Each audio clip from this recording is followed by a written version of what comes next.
तिवसा तालुक्यातील राष्ट्रीय महामार्गावर भीषण अपघात झाला असून यामध्ये एका युवकाचा मृत्यू झाला आहे। पोलिसांच्या वाहनावर दुचाकी आदळल्याने ही दुर्घटना घडली आहे। बघूया संपूर्ण घटना आणि सद्यस्थिती। मोजरी ते तिवसा राष्ट्रीय महामार्गावर मंगळवारच्या सुमारास एक गंभीर अपघात घडला।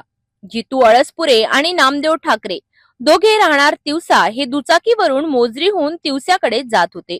याच दरम्यान नवीन बायपास रोडवरून येणारा एक ट्रक थेट समोरून येणारा पोलीस वाहनाला धडकला।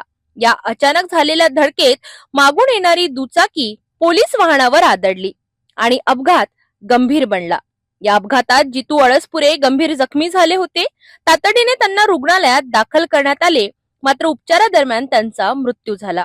तर नामदेव ठाकरे यांच्यावर अद्याप उपचार सुरू आहेत आणि त्यांची प्रकृती सध्या नाजूक असल्याची प्राथमिक माहिती आहे। घटनेमुळे परिसरात एकच खळबळ उडाली असून वाहतूक काही काळ विस्कळीत झाली होती।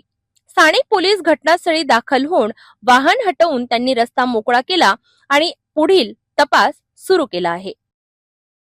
एका चुकीच्या क्षणात संपूर्ण आयुष्य पालटू शकते। हे अपघात पुन्हा एकदा दाखवून देतो आहे। जितू अळसपुरे यांचा मृत्यू हृदयद्रावक आहे। पोलीस व ट्रक चालकांवर काय कारवाई होते हे पाहणं महत्त्वाचं ठरेल।